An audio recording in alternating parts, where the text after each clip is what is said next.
Bonjour Alexandre. Salut Andrea. Tu vas bien? Ouais, bon week-end? Oui, très bon week-end, je suis en pleine forme. Ouais. Et toi? Bah oui, je vois que tu es en pleine forme, je crois que tu vas chausser les patins. Alors ça, j'aime pas. Ah non. Tu te souviens de ces copains Rasta Rocket? Il y en avait un, il détestait tout ce qui était glace, esquimau. Et ça, c'est c'est toi. moi, exactement. D'accord. Pourtant, c'est la saison, hein. Ouais, mais non. Et à Nyon, ça bat son plein. Oui, ça bat son plein. Avec Cocatrix, c'est eux qui gèrent la base nautique Le Ponton. Tous les étés avec plein d'activités nautiques, eh bien, ils ont repris la patinoire. Ça s'appelle la cabane, je vais aller les voir. Eh ben oui, parce que Toute maintenant, la famille l'exploitation... demande à quoi ça rime. à Ville de Quatre Nyon. Jamaïcains Bon, bah, ok. ensemble sur le Allez, à riz. toutes, hein. Toute la famille demande et à tombe pas quoi sur la ça glace, rime. hein. Bon. Et puis nous, en plateau, on va parler sport. Alors, on reçoit le mérite citoyen de la ville de Nyon, Daniel Corna, justement, qui est avec nous, qui a œuvré pour le sport à Nyon durant toute sa carrière. Et puis, on reçoit le président du Stade Nyonnais en plateau, parce que ça y est, ils l'ont annoncé aujourd'hui, eh bien, ils se séparent de leur coach juste à la trêve hivernale. On va faire le point sur tout ça dans Fais voir ta région. Bienvenue.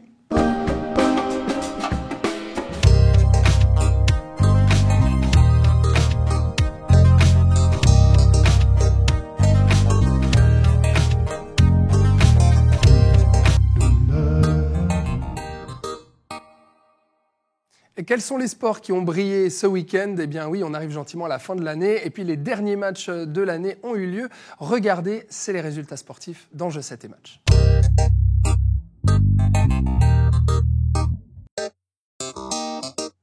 Et on commence ce Jeu 7 et Match par une deuxième victoire consécutive à domicile au Rocher en basket en LNA pour le BBC Nyon qui a remporté son match contre Lugano à un cheveu, 90-89. En milieu de tableau avant les fêtes, eh bien les hommes de Malay Ndoye disputeront mercredi les quarts de finale de la Coupe de la Ligue à Lausanne. 2 victoires en une semaine pour le Nyon basket féminin qui n'a pas tardé à relever la tête. Match gagné largement contre Genève et plus serré contre Puy ce week-end sur un score de 90-86. Elles sont deuxièmes du tableau de LNA, les filles juste derrière Fribourg et elles affronteront 3 Torrents mercredi en demi-finale de la Coupe.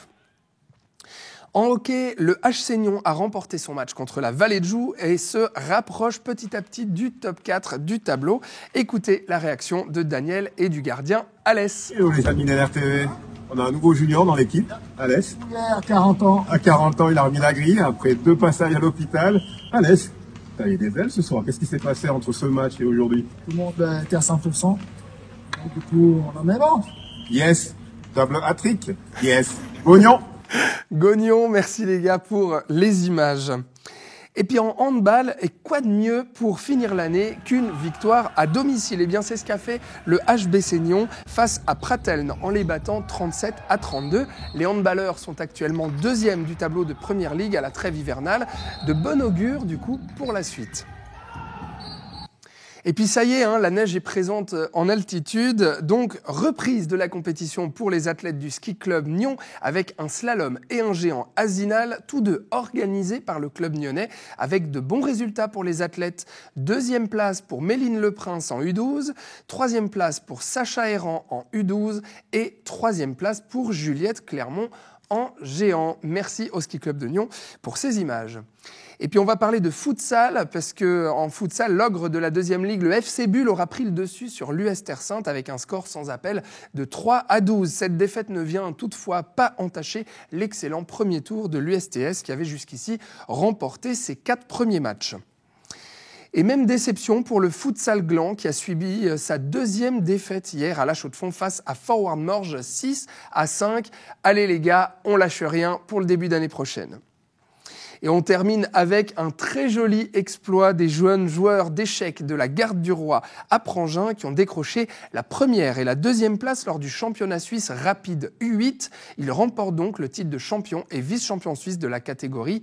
Un grand bravo aux enfants et au club. Et puisqu'on arrive à la fin de l'année, eh bien, il est le temps de faire le bilan à mi-parcours pour le FC Stade Nyonnais qui a connu un début de saison on ne peut plus noir, c'est tout ce qu'on peut dire, avec un enchaînement de défaites qu'il a mis en position de lanterne rouge de Challenge League pendant plusieurs semaines, puis le départ du manager général Varoujan Simonov ou encore le passage à l'hôpital du joueur Adriano De Piero.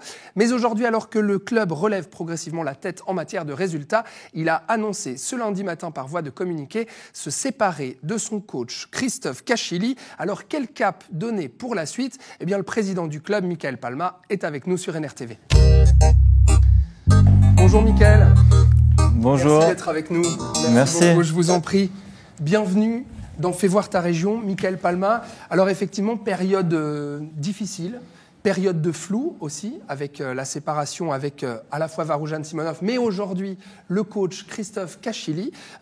Déjà peut-être, comment vous vous sentez en tant que président dans cette tourmente? Alors déjà, merci de m'inviter. C'est important de faire un point de situation cette fin d'année. C'était en effet un début de saison qui était hyper compliqué. Je repense à un petit peu ce point culminant qui était le match en Coupe de Suisse contre Bâle. Où oui, finalement, on a l'impression que c'est depuis là que ça a été vraiment la dégringolade. C'est exactement là. Un match qu'on aurait dû gagner d'ailleurs. Et je dis toujours qu'on a gagné contre le FC Bâle, mais on a perdu contre Shaqiri. C'est un petit peu la formule que j'ai trouvée pour passer un peu la pommade de cette douloureuse, malheureusement. Et puis là, une semaine anglaise et puis des résultats catastrophiques. À froid, parce qu'on est un peu plus à froid maintenant que les choses sont tout de même assez améliorées. Je vois un concours de circonstances, de plusieurs éléments, un effectif qui n'était pas premium, comme pouvait l'être celui de l'année dernière, très franchement. Un état d'esprit, lorsque, vous savez, l'effet boule de neige, psychologiquement, tout le monde est affecté par un enchaînement de défaites. Et puis le terrible accident qu'a vécu notre joueur, qui a été tragique, qui reste un événement tragique. On a des pensées pour sa famille, bien sûr, et ses amis. Vous pouvez nous dire comment ça va aujourd'hui? Alors, je suis en lien avec son père et son frère. Les progrès sont là, il se remet tout doucement, donc on parle de lésions cérébrales, donc ça prend du temps. Donc il est en rééducation actuellement? Voilà, il est en rééducation, et puis c'est la famille qui communique, et je respecte cela. Il va mieux, mais il y a encore des progrès à faire. Et donc ça a été un événement qui a aussi permis de ressouder l'équipe. Ça a été un point d'inflexion aussi terrible, et par la suite quelque chose de positif qui a été généré, puisqu'on a beaucoup joué en son honneur, et puis pour le sacrifice qu'il a fait aussi, quoi. Donc voilà, un concours de circonstances, et ça a été une période très pénible d'être en zone de relégation durant autant de semaines. Alors aujourd'hui, effectivement, en tant que président, il faut assumer tout ça, il faut assumer ses responsabilités et donner un cap. On va parler de tout ça ensemble, Michael Palma, mais justement, sur cette nouvelle toute fraîche qui a été annoncée aujourd'hui, vous vous séparez de votre coach Christophe Cachilly, le coach de cette première équipe du Stade Nyonnais. C'est surprenant et à la fois non, parce qu'on se disait avec les mauvais résultats, finalement, vous vous sépariez du manager général Varoujan Simonov, et on était peut-être un peu surpris. On se disait, en général, quand il y a des mauvais résultats, c'est peut-être avec le coach qu'il y a ce type de discussion.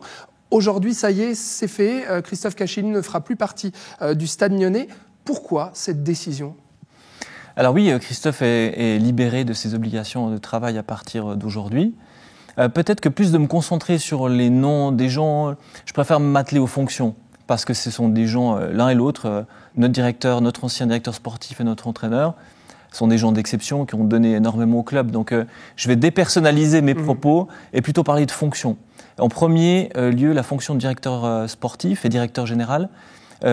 J'avais besoin de comprendre et de mettre la main sur plusieurs processus, et sportifs et en ressources humaines.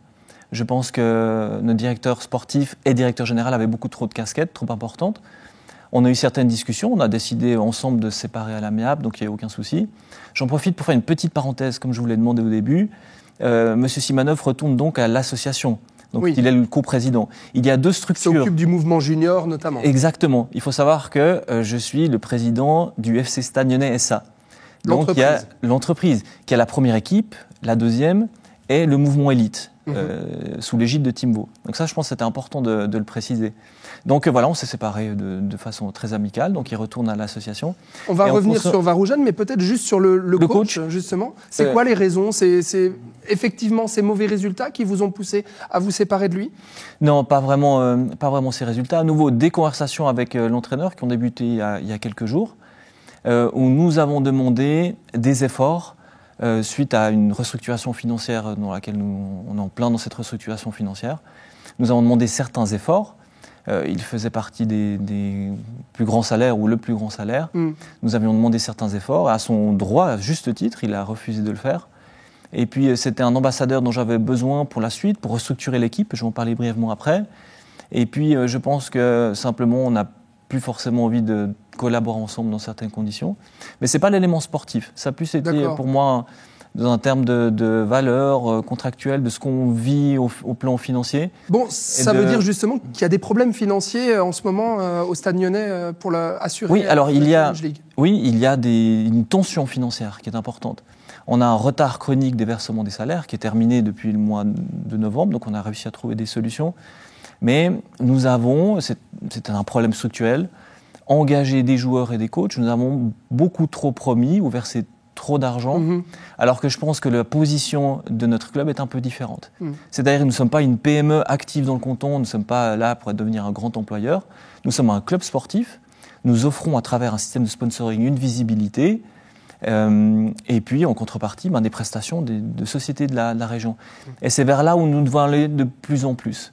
Nous avons converti, pour la petite histoire, ces dernières semaines, nous avons converti beaucoup de fournisseurs en sponsors. Les gens étaient très généreux et très à l'écoute de ceci.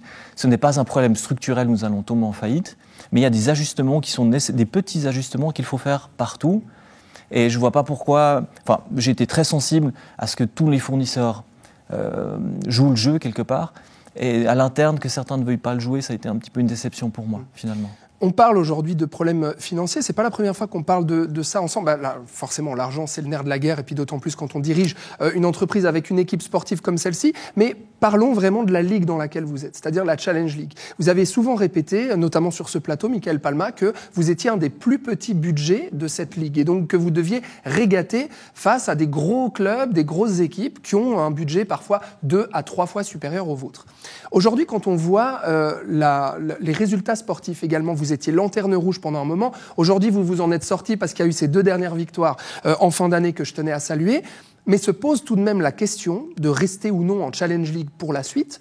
Parce que ce qui se dit souvent dans le sport, et notamment dans le football, c'est de dire est-ce qu'il ne faudrait pas mieux jouer à un niveau inférieur avec le budget qu'on a et du coup jouer les hauts de tableau plutôt qu'essayer de régater dans une ligue supérieure ou en élite, mais à ce moment-là jouer les bas de tableau et avoir des soucis à la fois financiers et en termes d'opinion publique également. Alors, c'est une très bonne question. C'est l'essence même de la stratégie que nous sommes en train de déployer. C'est donner une identité, se rapprocher des gens de la commune et de la région. C'est-à-dire d'être fort et bien intégré afin d'avoir une manne de sponsoring qui est beaucoup plus importante que celle qui est aujourd'hui. Je remercie évidemment tous les sponsors, mais qui demeure faible en pourcentage par rapport à notre budget total. En 2, dans un club professionnel, une partie importante de notre revenu doit être générée par la revente de joueurs. Nous n'y sommes pas encore, nous sommes jeunes encore dans cette activité, nous avons une plateforme qui existe, mais nous sommes encore jeunes là-dedans, et il est clair que 25% ou 35% du budget devrait être de la revente de joueurs. Donc c'est vraiment cette grande partie qui nous manque. Et pour en revenir à ma question, vous voulez rester en Challenge League ? Oui, j'aimerais rester en Challenge League. J'aimerais répondre sur le 3e élément, c'est que le plus grand sponsor aujourd'hui, c'est le président. C'est moi qui dois combler le déficit, qui fait la banque un peu du club en avance de trésorerie. C'est ma responsabilité de prendre ce rôle, mais j'aimerais diluer mon soutien pas forcément poursuivre des sponsors, c'est pas forcément mon message, mais plutôt par la vente de joueurs, pour vraiment professionnaliser le club. Je pense que le club a un rôle à jouer dans une 5e, 6e place en Challenge League, c'est là où on devrait être naturellement, avec un budget un peu plus important dans ce monde professionnel, avec les mannes financières que je vous ai décrites. Justement, parlons de la suite et du cap que vous voulez donner. Alors, il va y avoir ce recrutement de coach à faire. Vous avez des pistes déjà ou pas ? J'ai quelques pistes qui sont nées ce week-end parce que les discussions avec mon coach ont été très récentes. Rien de concret à ce jour encore. J'imagine que ce sera donné au mois de janvier ou peut-être encore à la fin de l'année. J'espère pouvoir communiquer quelque chose en début d'année prochaine. En début d'année prochaine pour le coach. Revenons aussi sur la manière dont vous entrevoyez la gestion aussi du Stade Nyonnais, de cette première équipe. Parce qu'il était question avec Varoujan Simonov, qui est donc parti de l'entreprise et donc de cette première équipe, d'écart en fait de vision par rapport notamment, je le sais, à une fondation de commission sportive. Expliquez-nous un petit peu aujourd'hui comment est-ce que vous voulez restructurer cette entreprise et cette première équipe. C'est-à-dire que je trouve que le rôle de directeur sportif dans un club était un challenge trop grand pour un seul individu. Puisqu'on parle d'intégration de M21, on parle de contrat, on mélange les ressources humaines, la stratégie.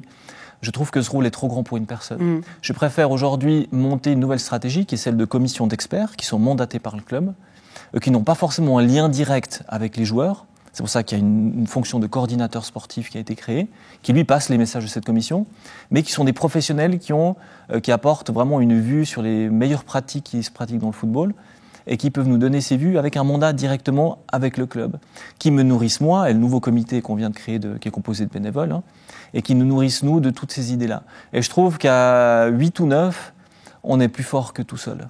Et je pense que l'addition de ces 8 fait vraiment la différence. Tout de même, avec le départ de M. Simonov, qui a quand même été 8 ans aussi directeur sportif, qui a permis aussi administrativement de cette montée aussi en Challenge League, avec le départ de Christophe Cachili, coach, qui avait fait ses preuves également en termes de résultats la saison précédente, et au vu des problèmes financiers que vous exposez, on a le sentiment qu'il y a quand même beaucoup de responsabilités qui pèsent sur vos épaules maintenant, Michael Palma. Il y a beaucoup de responsabilités qui pèsent sur mes épaules, comme depuis le premier jour où je suis rentré dans le club. Problèmes financiers, j'appellerais des difficultés financières qui sont en cours de règlement, que j'assume le déficit, donc ça je trouve que c'est un élément important à mettre en avant puisque ça assure finalement la pérennité. Et que oui, chaque action que j'entreprends finalement pour le club est un risque, mais pour le moment qui a été rémunérateur. C'est-à-dire d'avoir pu reprendre cette fonction de directeur sportif et directeur général, indirectement nous a permis sur les 4 derniers matchs d'obtenir 2 nuls, 2 victoires suite à un état d'esprit qu'on a réussi à changer, des salaires payés à l'heure. Je pense qu'on a mis tout en place une logistique qu'il manquait un petit peu, un professionnalisme qui manquait un petit peu. Ce n'est pas de la faute de l'ancien directeur général, il lui manquait une structure autour de lui. Et puis une structure qu'on nous sommes en train de mettre en place maintenant. Il va falloir porter ça aussi en termes de visage, en termes de communication, parce que Varoujan Simonov était quelqu'un aussi de connu dans la région, dans le monde du football, et pour incarner aussi le Stade Lyonnais. Le coach aussi avait une certaine aura, donc il va aussi falloir incarner tout ça pour la suite. C'est clair, c'est pour ça que nous avons monté un nouveau comité de direction, composé de bénévoles, qui sera annoncé peut-être cette fin d'année ou début d'année prochaine, avec un doux mélange de personnes de la région et puis des gens de mon réseau, et puis qui vont incarner un visage. Ce sont des gens avec une belle expérience, une belle énergie et une belle réputation qui vont contribuer au succès du club, c'est certain. Vous êtes prêt à être la locomotive du Stade Lyonnais aujourd'hui ? Tout à fait. Michael Palma, c'est tout ce qu'on vous souhaite. En tout cas, pour des meilleurs résultats et un bon recrutement pour la suite, pour emmener le Stade Lyonnais toujours plus loin. Merci d'avoir été mon invité. Je vous souhaite de belles fêtes de fin d'année et à tout bientôt. Merci beaucoup. Merci, Michael. À bientôt. Au revoir. Au revoir. À bientôt. Merci beaucoup. Et on passe à toute autre chose. Saison hivernale, bien sûr. Bah oui, vous avez peut-être chaussé les patins déjà. Vous êtes allé patiner sur les glaces éphémères donc de notre région. À la patinoire de Nyon, l'exploitation de la patinoire a changé. C'est désormais la ville qui s'en occupe. Et on retrouve à sa tête un certain duo qu'on connaît déjà au ponton, les deux Cocatrix. Andrea, tu es avec eux. Agathe, Olivier, bonjour. Bonjour. Merci de nous recevoir ici à la patinoire. Alors là, il fait grand beau. J'ai presque envie de dire, vous avez gardé la version estivale de Cocatrix.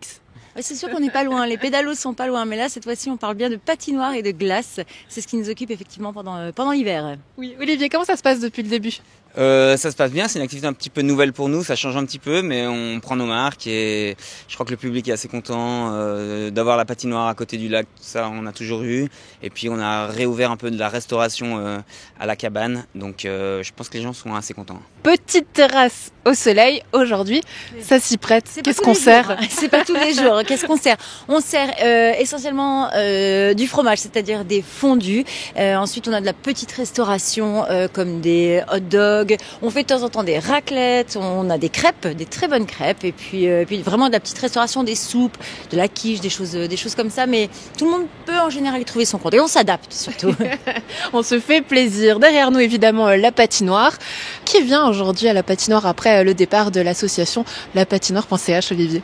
Alors en fait c'est la ville de Nyon qui a racheté tout l'équipement, l'infrastructure, et en fait ils cherchaient un gérant pour gérer cet endroit magnifique, et puis du coup on a accepté le petit défi, et donc on est en collaboration avec la ville de Nyon pour cette saison d'hiver. Et vous partagez surtout toujours entre le hockey et le patinage artistique qui vient ?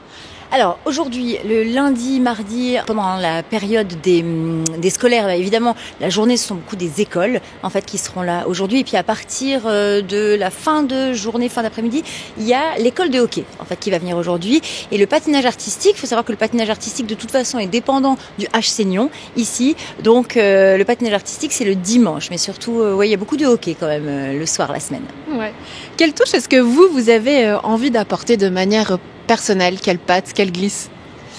Nous, on voulait apporter un petit peu de déco, un petit peu joli, un endroit un petit peu cosy où les gens se sentent bien et un petit peu la même touche qu'on a essayé d'apporter au ponton pendant l'été, une touche un peu un endroit où on est un petit peu en vacances et on se sent en vacances mais aussi un petit peu comme à la maison. Donc c'est un petit peu notre touche qu'on a mis et puis redévelopper un petit peu les soirées d'entreprise et ou les soirées de groupe pour privatiser la patinoire et puis manger une bonne fondue après avoir patiné ou fait du hockey. On parlait tout à l'heure avec Olivier de relever ce défi. Pourquoi avoir accepté de relever ce défi? Je sais, franchement, je sais pas. Nous, on avait d'autres idées. On s'était présenté à la Ville de Nyon avec une autre idée qui viendra peut-être un autre jour. Et puis, on nous a proposé ça. Et au début, on était là, mais non, quelle idée, non. Et puis, je sais pas, comme à chaque fois, je crois qu'on sait pas trop dire non. Et on a dit, allez, on y va. C'est vrai que c'est une activité quand même qui est assez complémentaire vu qu'on travaille beaucoup l'été et puis que l'hiver est plus calme. On se dit, ça peut être complémentaire. Pourquoi pas essayer? On aime beaucoup Nyon aussi. On aime bien quand même, on aime bien le quartier de Rive. Ça, je pense qu'on aura compris. On aime bien cette ville. On aime bien faire des choses pour que les gens se sentent bien dans cette ville comme nous on s'y sent bien en fait. C'est probablement pour ça. On n'y a jamais vraiment réfléchi, mais ça doit être pour ça. Olivier, qu'est-ce que vous avez appris depuis ce début de saison ici hivernale? Alors, le monde de la restauration. Donc ça, c'est complètement... Pas toujours facile, hein. C'est pas facile, c'est des horaires qui sont compliqués, et puis gérer des stocks, tout ce qu'on sait pas faire. Donc du coup, on a dû s'entourer de gens qui savent faire parce que c'était pas possible de débarquer dans ce milieu comme ça. Donc on a engagé un vrai chef cuisinier, et puis du coup, il nous aide beaucoup. On a une bonne collaboration avec. On travaille beaucoup aussi avec l'Ambroisie, la petite épicerie, et du coup on s'en sort comme ça avec leur aide. Ouais. Gianni de l'Ambroisie qu'on salue ici. Exactement. Ouais. Et puis je vois les affiches derrière nous, soirée disco, soirée 31. Donc on a gardé un petit peu aussi les fêtes traditionnelles ici à la patinoire. On n'aurait pas osé faire l'autopromo, mais ça tombe bien. Merci beaucoup, Andrea. Oui, effectivement, on propose une soirée le 31 décembre avec fondue. Et ensuite, on va faire la fête sur la glace avec musique, boule à facettes, soirée déguisée si vous le voulez, bien évidemment. Qu'on soit 5, 10 ou 150, on va faire la fête. Ouais. Et ça, comme à la maison, on l'a dit. Si, dernière question, comme à la maison, pourquoi? C'est quoi la pièce? Je vois peut-être une petite photo familiale là-bas. C'est nos enfants. C'est juste pour pas qu'on les oublie vu qu'on travaille beaucoup. Qu'on puisse savoir qui aller chercher à la crèche le soir. Et la petite touche familiale, c'est juste se sentir bien et être détendu. Olivier, Agathe, merci beaucoup et très belle fête à vous. Merci beaucoup, belle Merci. fête. Belle Andrea. fête à vous. Merci, bonne fête. Merci beaucoup Andrea d'avoir été sur la glace pour nous.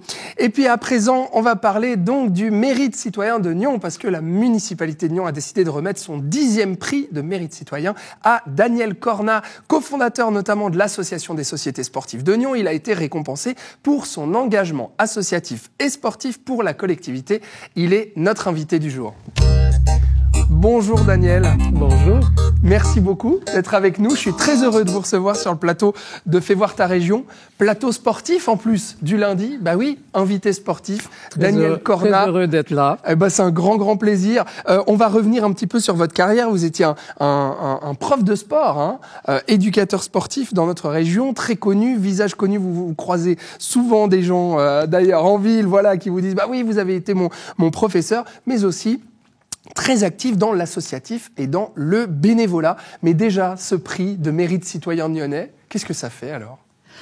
C'est une récompense que j'apprécie énormément. En toute modestie, je pense l'avoir méritée. Ouais, c'est bien de le dire, ouais, effectivement. Et puis, ça me redonne des des messages d'anciens élèves d'il y a 30, 40 ans qui m'écrivent pour me féliciter et autres. Ça vous amène de la chaleur. C'est une belle reconnaissance. Ouais, une belle reconnaissance effectivement, donc d'avoir reçu ce prix. Oui, vous dites, je l'ai mérité. Bah, c'est vrai que quand on a œuvré comme ça, bénévole pour tant d'engagements, tant d'associations, justement, c'est un peu le point commun de tous vos engagements, c'est le bénévolat. Pourquoi ?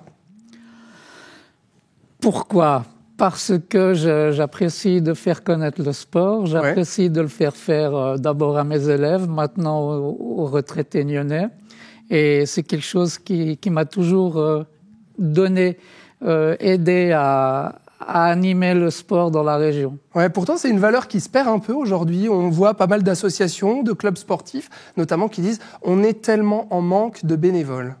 Vous comprenez ça ? Oui, je le comprends. J'ai failli tout arrêter le jour où on m'a demandé d'être moniteur jeunesse et sport pour une activité, je ne me souviens plus laquelle. Mais c'est quelque chose qui est trop rigide pour moi. Ouais.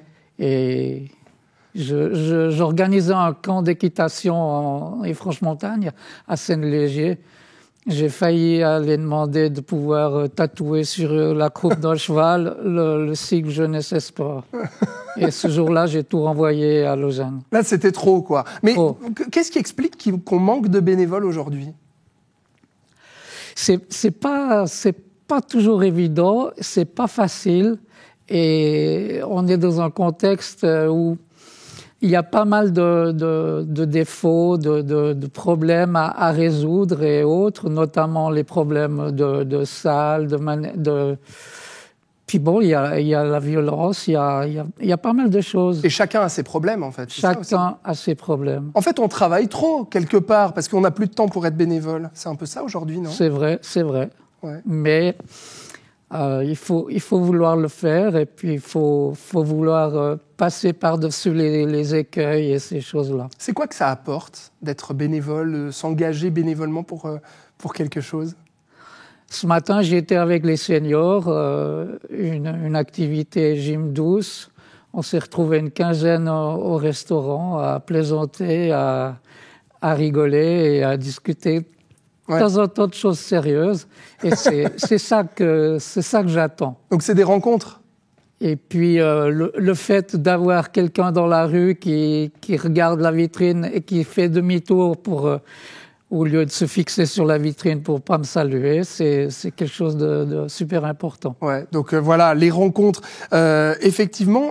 Et puis vous mentionniez Senior Nyon, c'est vrai, vous êtes actif aussi auprès de ce mouvement, de cette association, pour permettre aux seniors justement d'avoir des activités sportives et de faire des rencontres. Justement, le sport, Daniel Cornat, pourquoi le sport ? Pourquoi vous avez consacré toute votre vie au sport ? Ça vous est venu d'où tout ça ?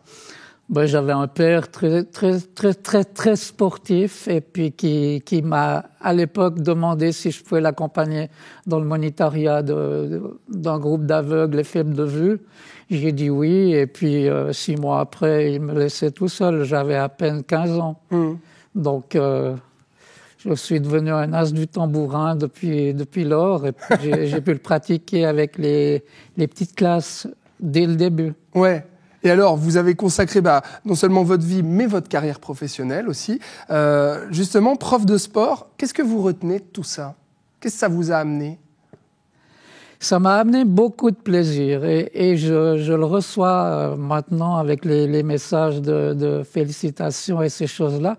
J'ai des élèves d'il y a 30, 40 ans qui m'écrivent. J'ai un municipal d'il y a 10 ans qui m'a écrit. On a lancé ensemble le Festival des sports. Donc, c'est toujours très gratifiant de recevoir ces choses-là. Ouais, d'ailleurs, vous avez confié au journal La Côte, je crois qu'au sein de la municipalité de Nyon, la plupart ont été vos élèves, dont Daniel Rossella, je disais 5, et puis finalement, c'est 6. Donc le syndic aussi. Syndic aussi.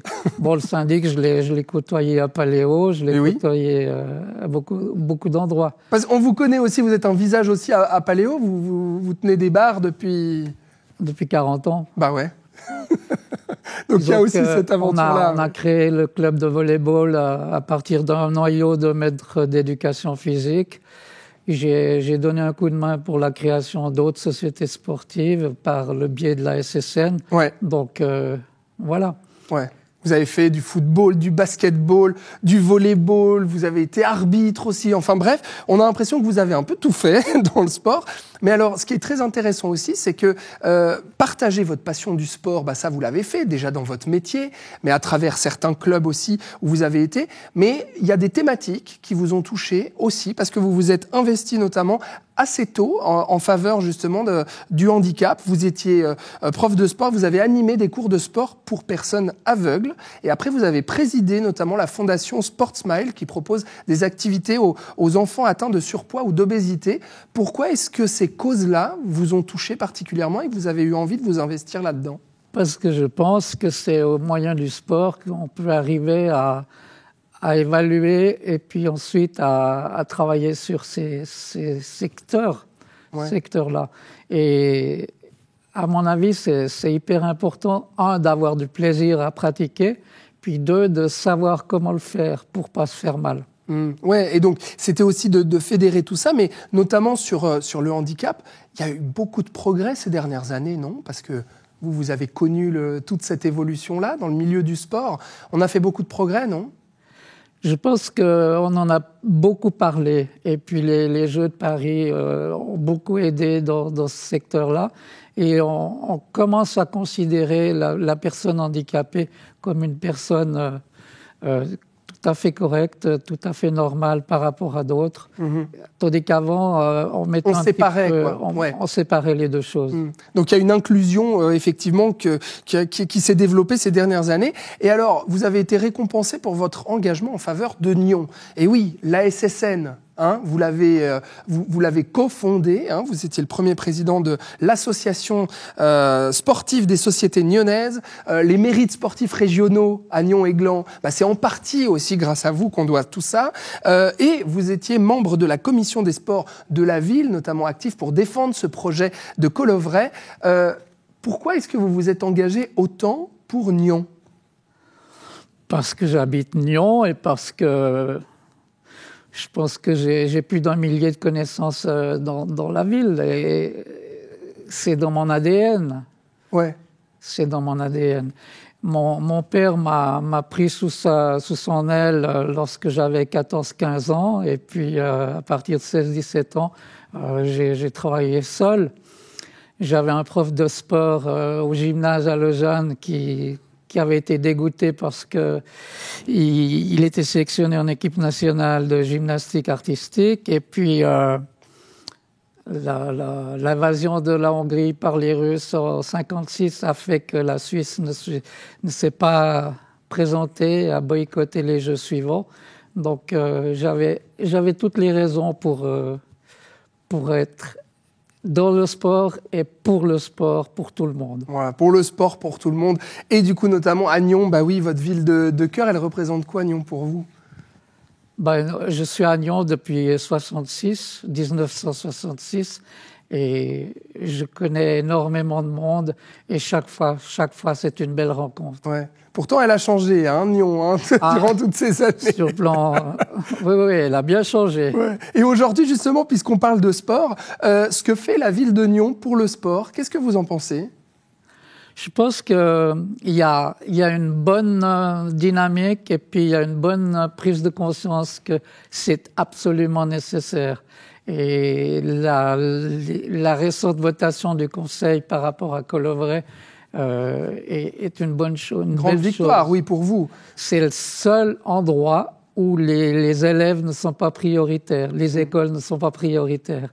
Et ça, c'est une grande performance que le Conseil a prise. Ça va être un grand projet d'avenir, effectivement, pour Nyon, le développement de ce centre de Colovray. Quoi d'autre? Qu'est-ce que la ville devrait faire demain pour le sport? Je pense qu'elle doit continuer dans le même sens. Et puis, j'ose pas parler de gratuité des cours et autres. Tout ce que je fais, je fais en sorte que ce soit offert. Par contre, si on prend les derniers mouvements sportifs de Nyon, il y a une participation. C'est clair que lorsqu'on donne un petit peu d'argent, on est plus enclin à suivre le mouvement. Bien sûr, merci Daniel Corna d'avoir été notre invité. Bravo pour ce prix du Merci, mérite citoyen merci nyonnais. beaucoup. Ça me touche beaucoup. Merci d'avoir été avec moi parce que vous serez mon dernier invité sportif. Donc de ma carrière à Nyon Région Télévision. Et oui, parce que pour moi, chers amis, eh bien ça s'arrête à la fin de la semaine. Alors aujourd'hui, c'était la dernière fois que je vous parlais de sport ici en plateau. Je tenais à remercier bien sûr toute l'équipe de Nyon Région Télévision, mais avant tout, eh bien, les sportives et sportifs et tous les clubs de la région de Nyon qui ont contribué en fait à cette émission, qui m'envoyaient chaque semaine leurs images pour que je puisse faire vivre un petit peu à la télévision et sur les réseaux leurs résultats sportifs. Merci à tout le monde pour leur confiance et leur collaboration précieuse. C'était un plaisir durant 4 ans d'accompagner le sport à Nyon. C'est pas encore fini. On se retrouve jeudi en plateau avec Andrea pour la dernière de l'année. Merci de nous avoir suivis et belle soirée sur NRTV.